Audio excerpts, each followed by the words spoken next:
Audio clip number 31۔ اس میں آپ قرآن پاک کی سورہ بقرہ کی آیت نمبر 90 سے لے کر 92 تک کی تلاوت، ترجمہ اور تفسیر صراط الجنان سنیں گے۔ بسم اللہ الرحمن الرحیم۔ ترجمہ: اللہ کے نام سے شروع جو نہایت مہربان رحمت والا ہے۔ بئس ما اشتروا به أنفسهم أن يكفروا بما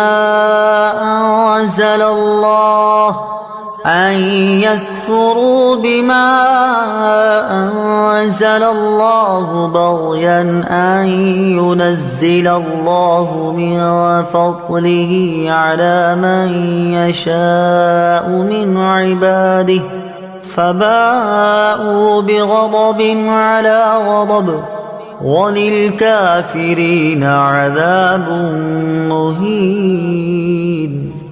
ترجمہ: انہوں نے اپنی جانوں کا کتنا برا سودا کیا کہ اللہ نے جو نازل فرمایا ہے اس کا انکار کر رہے ہیں، اس حسد کی وجہ سے کہ اللہ اپنے فضل سے اپنے جس بندے پر چاہتا ہے وحی نازل فرماتا ہے، تو یہ لوگ غضب پر غضب کے مستحق ہو گئے اور کافروں کے لیے ذلت کا عذاب ہے۔ بئس ما اشتروا به انفسهم، انہوں نے اپنی جانوں کا کتنا برا سودا کیا۔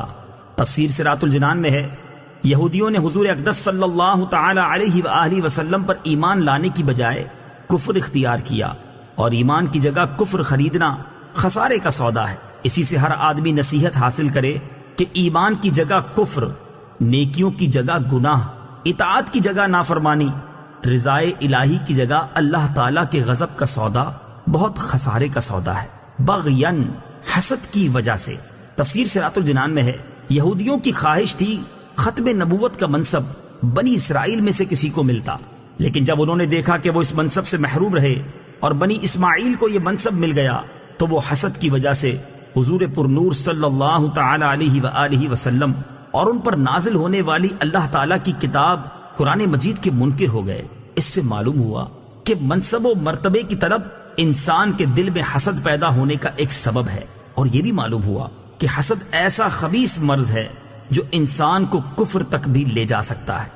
وَإِذَا قِيلَ لَهُمْ آمِنُوا بِمَا أَنزَلَ اللَّهُ قَالُوا نُؤْمِنُ بِمَا أُنزِلَ عَلَيْنَا وَيَكْفُرُونَ بِمَا وَرَاءَهُ وَهُوَ الْحَقُّ مُصَدِّقًا لِمَا مَعَهُمْ قُلْ فَلِمَ تَقْتُلُونَ أَنبِيَاءَ اللَّهِ مِن قَبْلُ إِن كُنتُم مُّؤْمِنِينَ۔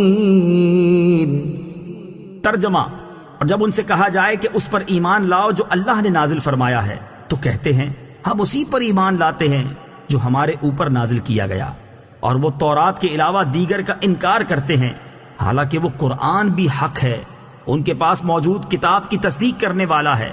اے محبوب، تم فرما دو کہ اے یہودیوں، اگر تم ایمان والے تھے تو پھر پہلے تم اللہ کے نبیوں کو کیوں شہید کرتے تھے؟ وَإِذَا قِيلَ لَهُمْ، اور جب ان سے کہا جائے۔ تفسیر صراط الجنان میں ہے، اس آیت میں یہودیوں کا ایک اور کبھی فعل بیان کیا جا رہا ہے کہ جب ان سے کہا جائے کہ اللہ تعالیٰ کی نازل کی ہوئی تمام کتابوں پر ایمان لاؤ، تو اس کے جواب میں وہ کہتے ہیں ہم صرف تورات پر ایمان لائیں گے جو کہ ہم پر نازل ہوئی ہے۔ اس سے ان کا مقصد دیگر آسمانی کتابوں اور قرآن مجید کا انکار کرنا تھا۔ چنانچہ اللہ تعالیٰ نے ان کا رد کرتے ہوئے فرمایا کہ قرآن بھی حق ہے، اور یہ ان یہودیوں کے پاس موجود تورات کی تصدیق کرنے والا ہے، اور جب تورات میں حضرت محمد صلی اللہ تعالی علیہ وآلہ وسلم کی نبوت کے بارے میں خبریں موجود ہیں، اور تم تورات پر ایمان لانے کے دعوے دار ہو، تو پھر محمد مصطفیٰ صلی اللہ تعالی علیہ وآلہ وسلم کی نبوت اور ان پر نازل کی گئی کتاب قرآن مجید کا انکار کیوں کرتے ہو؟ اور اے حبیب صلی اللہ تعالی علیہ وآلہ وسلم، آپ ان یہودیوں سے فرمائیں کہ اگر تم تورات پر ایمان لانے کے اتنے ہی بڑے دعوے دار ہو تو یہ بتاؤ کہ پہلے تم انبیاء کرام علیہم السلام کو کیوں شہید کرتے تھے، حالانکہ تورات میں تو انبیاء کرام علیہم السلام کو شہید کرنے سے منع کیا گیا تھا۔ وَلَقَدْ جَاءَكُم مُّوسَىٰ بِالْبَيِّنَاتِ ثُمَّ ثم اتخذتم العجل من بعده وأنتم ظالمون۔ ترجمہ، اور بے شک تمہارے پاس موسیٰ روشن نشانیاں لے کر تشریف لائے، پھر تم نے اس کے بعد بچھڑے کو معبود بنا لیا اور تم ظالم تھے۔ اتخذتم العجل، بچھڑے کو معبود بنا لیا۔ اس آیت کا خلاصہ یہ ہے کہ حضرت موسیٰ علیہ السلام بنی اسرائیل کے پاس روشن معجزات لے کر تشریف لائے، اور جب حضرت موسیٰ علیہ السلام کوہ طور پر تشریف لے گئے تو آپ علیہ السلام کے بعد بنی اسرائیل نے سامری کے بہکانے سے گائے کو معبود بنا لیا اور گائے کی پوجا کر کے انہوں نے کفر کیا۔ جب حضرت موسیٰ علیہ السلام کی روشن نشانیاں دیکھ کر بنی اسرائیل بچڑے کی پوجا میں مبتلا ہو گئے تو ان یہودیوں کا سید المرسلین صلی اللہ تعالی علیہ وآلہ وسلم کے ساتھ کفر کرنا ان کے لیے کون سی بڑی بات ہے۔